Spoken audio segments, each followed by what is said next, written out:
Rations ran out. Days ago, boy gave alien girl his last meal and smiled. Jax Wren pressed his back against the rusted hull of the collapsed transit hub, his vision swimming from 3 days without food. The protein bar in his jacket pocket, his last meal, the only thing standing between him and unconsciousness, felt like it weighed 10 pounds. Through the gap in the debris ahead, he heard it, a child's whimper, wet and desperate. He should keep walking, should save his strength. The evacuation shuttles were gone, the station was dying, and sentiment was a luxury corpses couldn't afford. But Jax crawled forward anyway. In the shadows of the collapsed building, curled beneath a fallen support beam, was a Valorian child, maybe 6 years old. Her skin, normally luminescent with the biopatterns of her species, was dim, fading to gray. Jax had seen enough death in Sector 9 to know what that meant. The girl was starving. Hours, maybe less. She looked up at him with eyes too large for her gaunt face, and something in Jax's chest cracked open. He pulled out the protein bar. His hands shook as he tore open the wrapper. His stomach screamed. His vision blurred. Every rational thought told him to eat it himself, to survive, to keep moving. Instead, he broke off a piece and held it to the child's cracked lips. "Hey," he whispered, forcing his face into a smile even as his body screamed for the food he was giving away. "You're okay now. I've got you." The girl took the piece with trembling fingers, then another, and another. Jax fed her the entire bar, piece by piece, his smile never wavering even as his own strength drained away. When the bar was gone, the child's markings flickered, just barely, with the faintest hint of blue. Life clinging on by a thread. Jax slumped against the debris, his vision darkening. He'd just given away his last chance at survival for a stranger. For an alien child whose name he didn't even know. But as unconsciousness pulled at him, as the girl curled against his chest seeking warmth, Jax Wren felt something he hadn't felt since his grandmother died. Purpose. He'd made his choice, and he'd smile through whatever came next. The whine of advanced engines sliced through the dust-choked silence. A wedge of brilliant white light cut across the debris field, and a sleek diplomatic shuttle, impossibly clean against the station's decay, settled onto the ruined plaza. Its ramp descended with a near-silent hiss. A woman emerged, framed in the light like a specter of another world. She was tall, regal, her face a mask of frantic worry. Flanked by 2 armored guards, her eyes, the color of a twilight sky, scanned the wreckage before locking onto the small form in Jax's arms. "Mira!" The word was a blade. She ran, her diplomatic composure shattering into pure, raw panic. Kneeling, her gloved hand trembled as it hovered over her daughter's face. Relief warred with horror. Then her gaze shifted to the canteen in Jack's hand, the single drop of water he was trying to coax between Mira's lips. Finally, she looked at Jax himself, at his hollowed cheeks, the gaunt pallor of his skin, the violent tremor in his hand. She understood in a single, gut-wrenching instant. He hadn't just found Mira, he was dying to save her. "Medic, now!" One of her guards produced a scanner. It hummed over Mira, then over Jax. "The child is critical, but stabilizing," the guard reported. "The boy, he's in metabolic collapse. A few more hours at best." The ambassador's breath caught. A hypospray hissed against Jax's neck, and a cool fire spread through his veins, pushing back the encroaching darkness. His vision sharpened. He felt her hand on his arm, her touch surprisingly gentle. "I'm Ambassador Selah Virith," she said, her voice soft now, heavy with an emotion Jax couldn't name. "My medical officer learned you're an orphan. You have nothing left here." As she spoke, Mira stirred. Her bioluminescent markings flickered a soft, hopeful blue. Her eyes found Jax's, and her tiny hand shot out, clamping onto his finger with a strength that defied her condition. She wouldn't let go. A slow, wondrous smile touched Selah's lips. She looked from her daughter's fierce grip to Jax's exhausted face. "You gave a stranger's child everything you had, an act of such nobility." She paused, her eyes searching his. "Come with us, to the Valorian embassy on Nexus Prime. Be Mira's companion. her human liaison. Let me repay the life you gave back to me. Jax looked down at the child clinging to him, then at the elegant, powerful woman offering him a future he couldn't have imagined an hour ago. For the first time in days, the gnawing emptiness in his stomach was replaced by something else, a spark. He managed a single hoarse word. Yes. As her guards helped him to his feet, Sayla's gaze lingered. She saw past the starving street rat, past the dirt and desperation, and found the heart of the man beneath. And in the ruins of a dead world, an impossible connection was forged. 3 days later, Jack stood in a room that felt like it was carved from a single massive crystal. Sunlight fractured through the walls of the Valorian embassy, painting rainbows across surfaces so clean they seemed to hum. He was showered, fed, and dressed in clothes that felt alien against his skin. Soft, perfectly fitted, and worth more than he'd ever owned in his life. But the ghost of hunger still lingered, a phantom ache that made him feel like an imposter in paradise. Mira was his shadow, recovering with astonishing speed. Her markings now glowed with a constant, vibrant life. She followed him from the dining hall to the gardens, her small hand perpetually seeking his. He was her anchor in this strange new world, and Sayla watched them with an expression that was more than just gratitude. It was a deep, reverent awe, mixed with a current of warmth that made Jax's pulse quicken whenever she met his eyes. That evening, she found him on a balcony overlooking the glittering spires of Nexus Prime. Harrow Station was not an accident, Jax. Her voice was quiet, but the words landed like stones. Jax turned. The warmth in her eyes was gone, replaced by a cold, hard fire. The life support failure. It was sabotage, she continued, her voice tight with suppressed rage. Deliberate. The Terran Colonial Administration wanted our mining claims in that sector. They engineered a catastrophe to force an evacuation, leaving the station abandoned and ripe for seizure. Jax's blood ran cold. The faces of his neighbors, the friends he'd lost, the image of his grandmother fading away.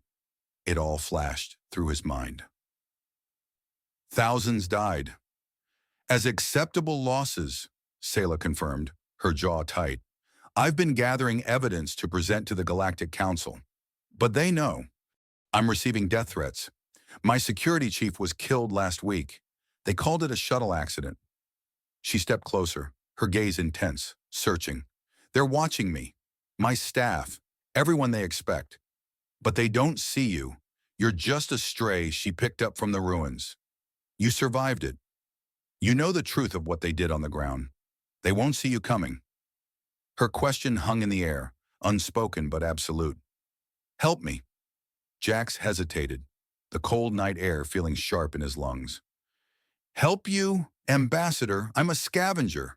I know how to find food in a scrap heap. I don't know anything about fighting the TCA. He looked away, a deep old shame rising in his throat.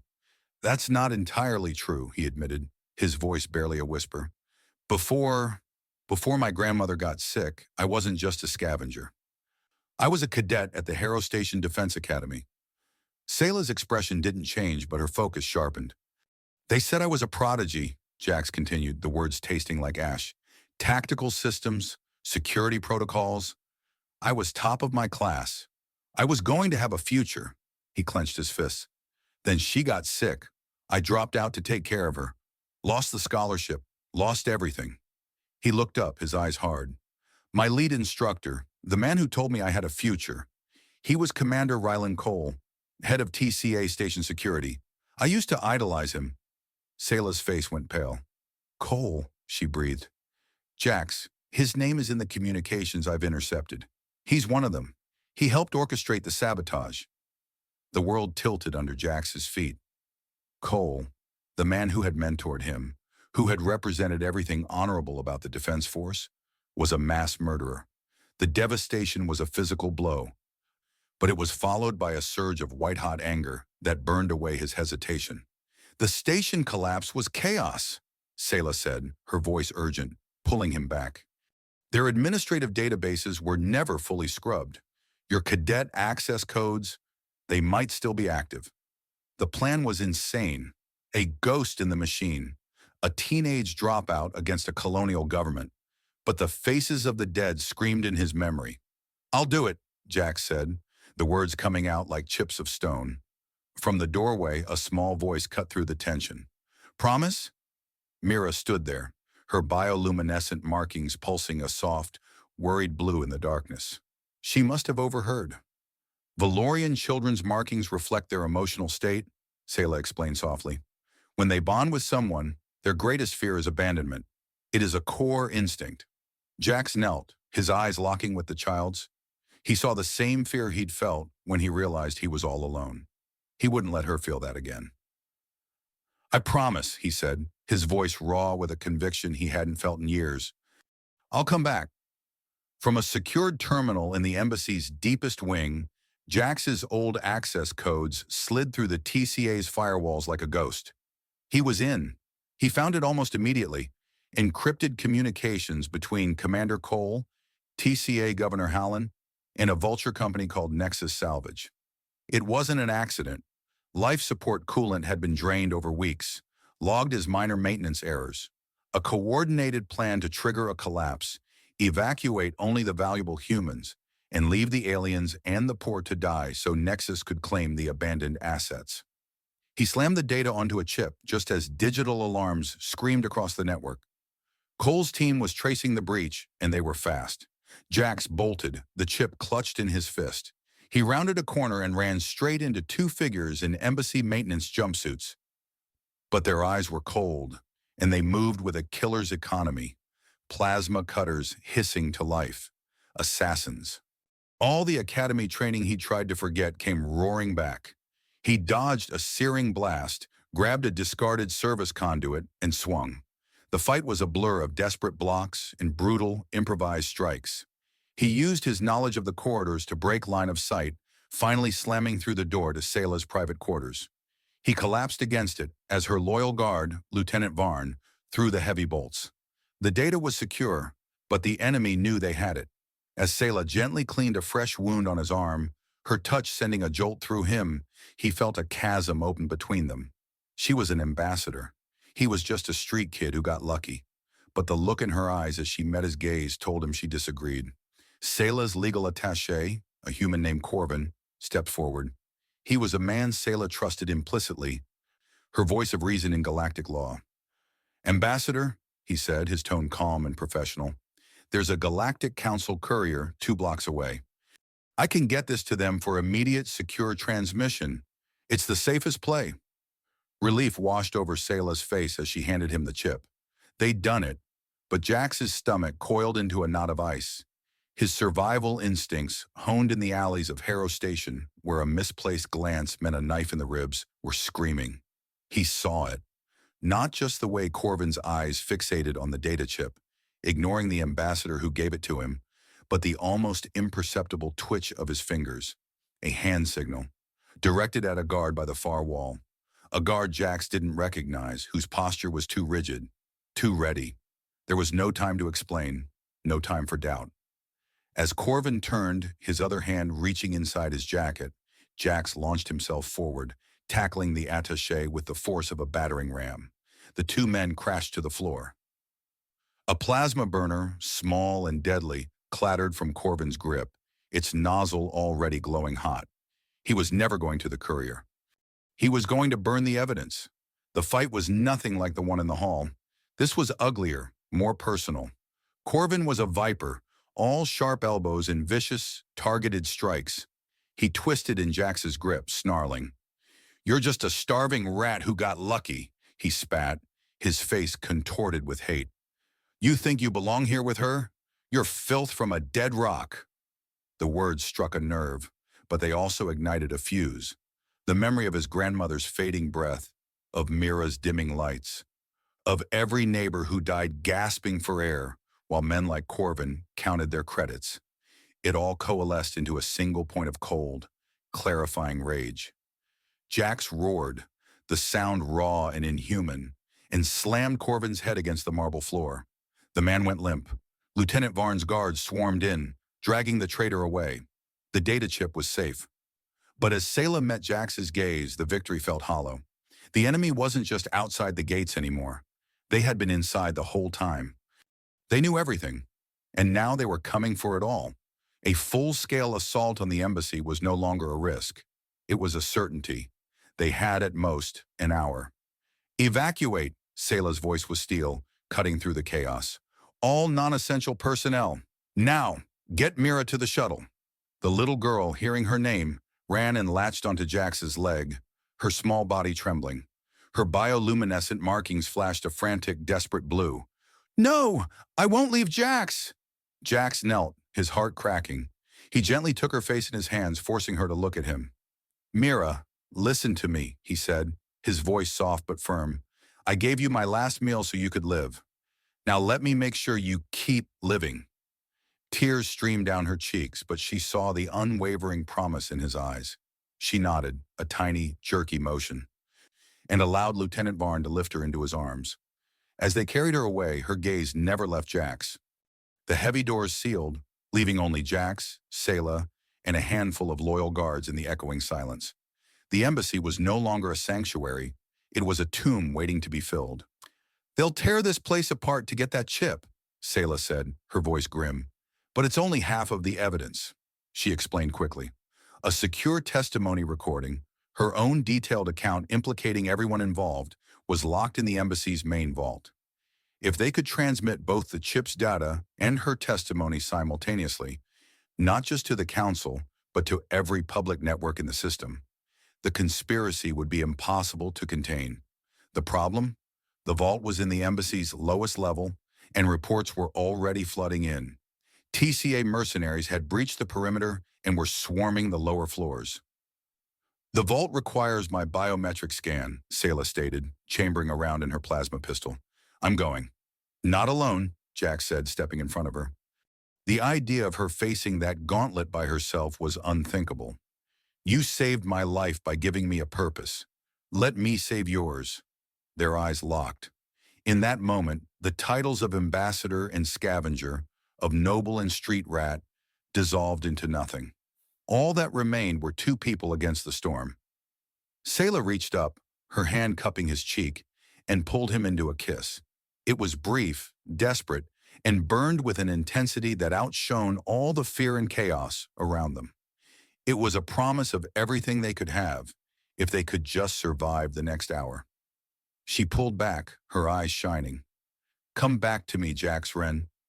They plunged into the gut of the embassy, a maze of maintenance corridors slick with condensation and choked with the hiss of steam pipes. Red emergency lights painted the narrow passageways in blood. Jax moved with a brutal efficiency he'd forgotten he possessed. The muscle memory of the academy fused with the savagery of the streets. He'd break a man's arm with a tactical hold, then finish him with a vicious headbutt learned in the gutters of Sector 9. He was a shield for Sayla, a wall of violent purpose. A plasma bolt seared the air, and he threw himself in front of her, the shot catching his shoulder in a line of fire. He grunted, biting back a cry, and pushed forward. But Sayla was no fragile diplomat. She moved with a fluid grace, her plasma pistol spitting precise, deadly energy. While Jax was a storm, she was the lightning strike. A mercenary who tried to flank them crumpled to the ground, a smoking hole in his chest before he could even raise his weapon. She covered Jax's advances, her eyes cold and focused, and in that moment he saw the warrior queen beneath the ambassador's poise. They reached the vault, a circular titan of reinforced alloy. Sayla slammed her palm against the biometric panel. For a heart-stopping second, nothing happened. Then with a deep groan, the locks retracted and the massive door hissed open. Inside, they jacked the data chip into the main console. As the files began their transfer, a secondary folder flagged with a red security alert caught Jax's eye. Project Terminus. His gut clenched. He opened it. It wasn't just Harrow Station, it was a list. 3 more colony stations, all with significant alien populations and valuable resource claims, financial projections, sabotage timelines, acceptable casualty estimates. The sheer, calculated evil of it stole the air from their lungs. This wasn't just murder for profit, it was genocide on an installment plan. A slow, deliberate clap echoed from the corridor behind them. They spun around. Blocking their escape was Commander Rylan Cole, flanked by a squad of mercenaries in full battle armor. He recognized Jax, a slow, disappointed smile spreading across his face.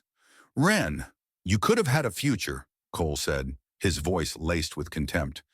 "You could have been one of us." Jax's gaze was ice. He thought of his grandmother, of Mira's fading light, of every hungry face in Sector 9.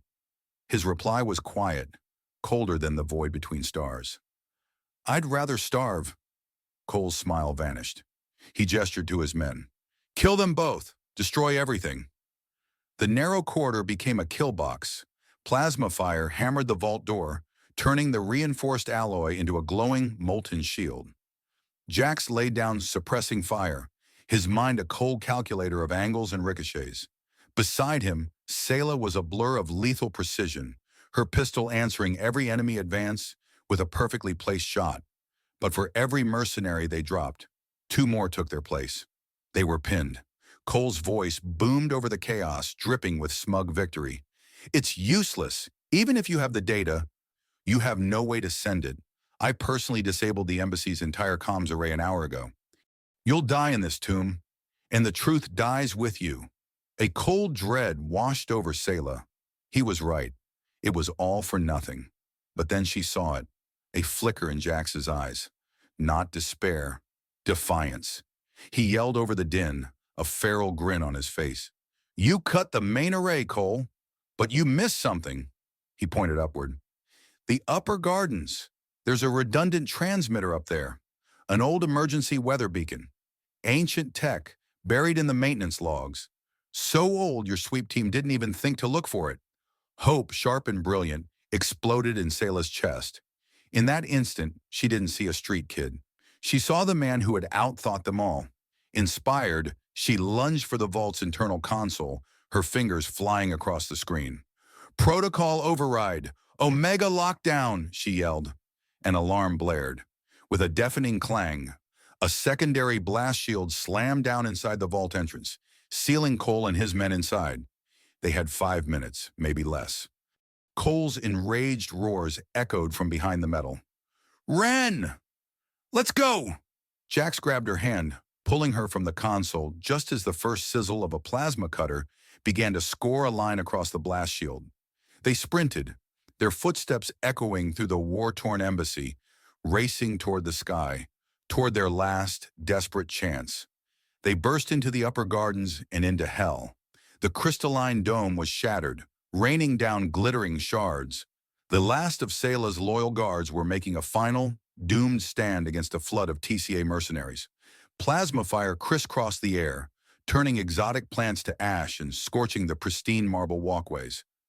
Jax ignored it all, his eyes scanning, searching.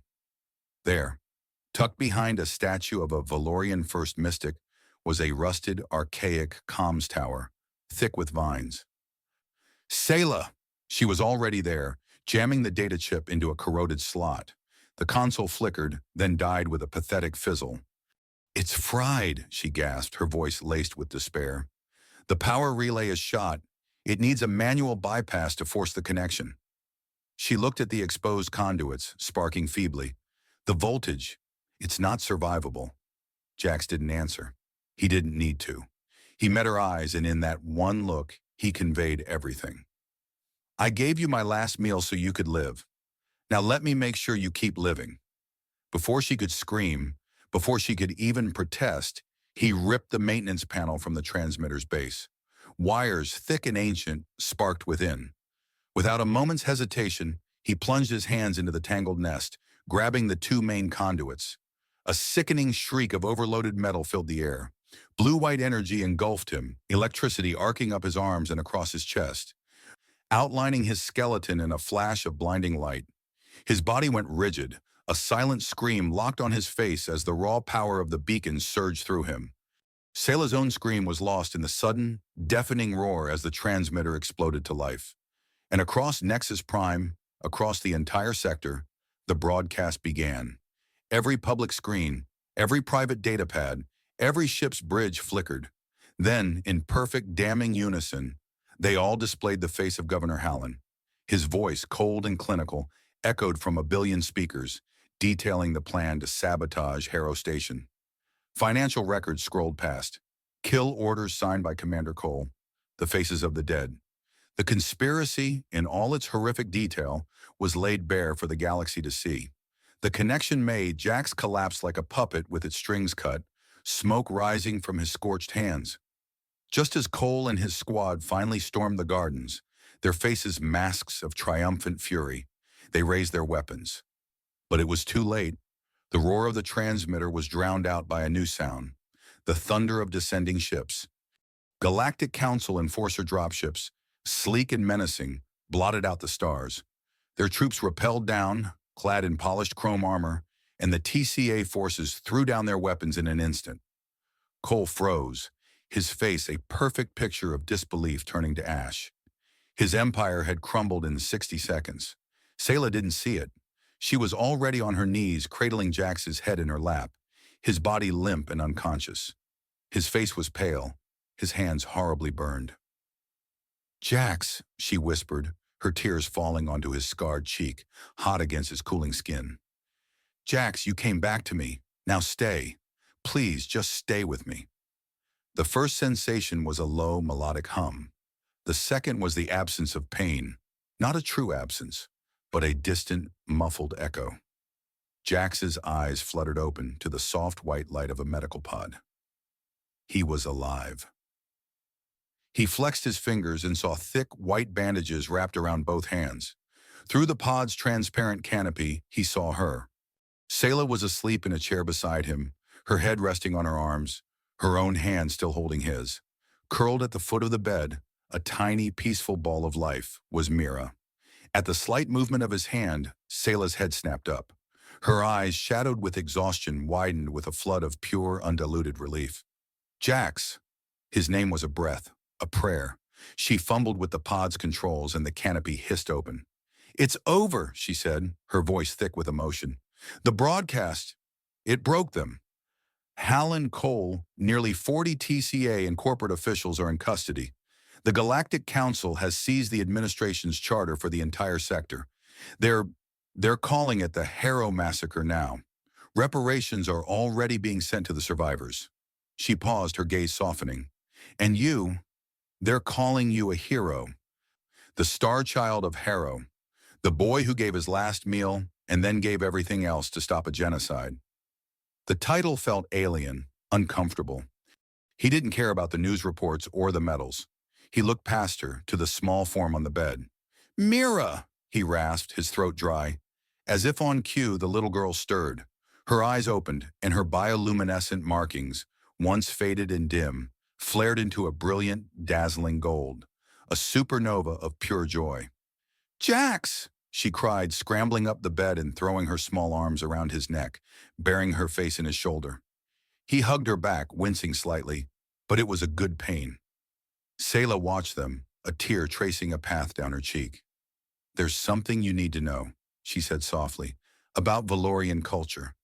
When a child is saved from certain death by an act of ultimate selflessness, a bond can form. It's a choice the child makes on a level we don't fully understand." She took a breath.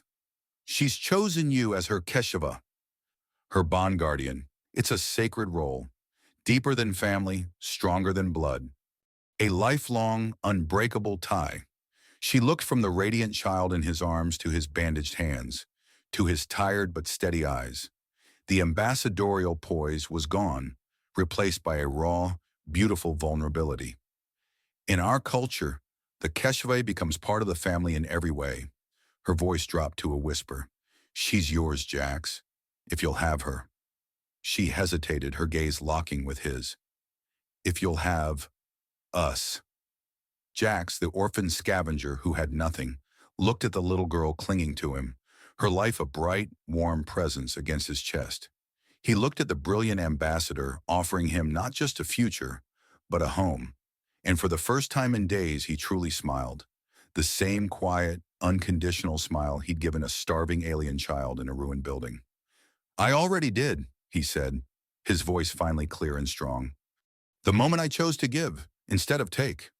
6 months later, Jax Wren stood on a dais before the Galactic Council, the light of 1,000 worlds glinting off the metal pinned to his chest. He was 18 now, and the formal diplomatic attire felt more foreign than any alien species he'd ever met. They called the award the Star of Compassion, the highest civilian honor for his role in exposing the Harrow massacre. But the weight of the medal meant nothing compared to what waited for him after the ceremony. He was no longer just Jax. He was Mira's Keshva, officially and spiritually. He was Selah's partner in life and in work. His academy training, sponsored by the council itself, was complete. He was now a certified security specialist, a tactical advisor, and the official human Valorian cultural liaison, tasked with helping rebuild the very station where he had once starved. The final scene of his old life played out where it began. He, Selah, and Mira returned to Haven Station for its grand reopening. The corridors, once silent tombs choked with dust and despair, were now filled with the light and laughter of a dozen species living and working together. He walked the same path where he'd once scavenged for scraps, but now Mira's small hand was holding his scarred one, and Selah's arm was wrapped securely around his waist. They stopped before a simple, elegant plaque on the wall, a memorial to his grandmother. Selah's voice was a soft whisper beside him. "You gave her a meal. She gave you a family." Jax looked from the plaque to the thriving station around them, at the human and alien children chasing each other through the promenade, at Mira's markings glowing with contentment, and at Selah's loving gaze. He shook his head softly. "No," he corrected, his voice quiet but certain. "She gave me a reason to believe the galaxy could be better, and you gave me the chance to make it so." Together they turned and walked into the heart of the station, no longer a scavenger, an ambassador, and a lost child, but a family, forged in sacrifice, bound by love, and united in a purpose that now lit up the darkness between stars.